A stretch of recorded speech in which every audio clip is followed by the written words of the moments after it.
بہت مرتبہ.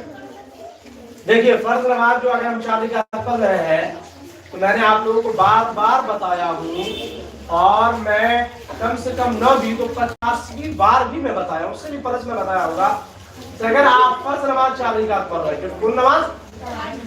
فرض نماز. پہلے سمجھیے فرض نماز اگر آپ 4 رکعت ظہر کی پڑھ رہے ہیں، عشاء کی پڑھ رہے ہیں یا عصر کی پڑھ رہے ہیں، تو آپ کو جو 2 ہی رکعت میں الحمد کے بعد سورہ لگانا ہے. 2 ہی رکعت میں الحمد کے بعد سورہ لگانا ہے، اور تیسری اور چوتھی رکعت میں صرف سورہ فاتحہ پڑھنا ہے.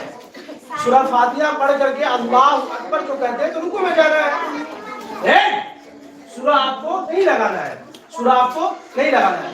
اس بات کو آپ سمجھیے. فرض نماز الگ ہے، الگ طریقے سے پڑھیں گے تو وہی ایسے ہی، مگر تیسری اور چوتھی رکعت میں فرض نماز میں سورہ نہیں لگائیں گے.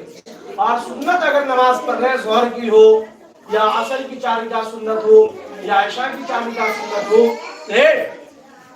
وہ چاروں رکعت میں کیا کرنا ہے؟ تو الحمد کے بعد سورہ لگانا ہے. الحمد کے بعد، الحمد کے بعد بولے، الحمد کے بعد، الحمد کے بعد سنت میں سورہ لگانا ہے 4 رکعت میں الحمد کے بعد. اور فرض نماز میں جس کا نام لکھا ہوا ہے بتاتے ہیں، دیکھتے ہو. سنت نماز میں 4 رکعت میں سورہ فاتحہ کے بعد سورہ لگانا ہے، اور فرض میں صرف 2 رکعت میں لگانا ہے، تیسری چوتھی رکعت میں نہیں لگانا ہے. کتنا بات سمجھ گئے؟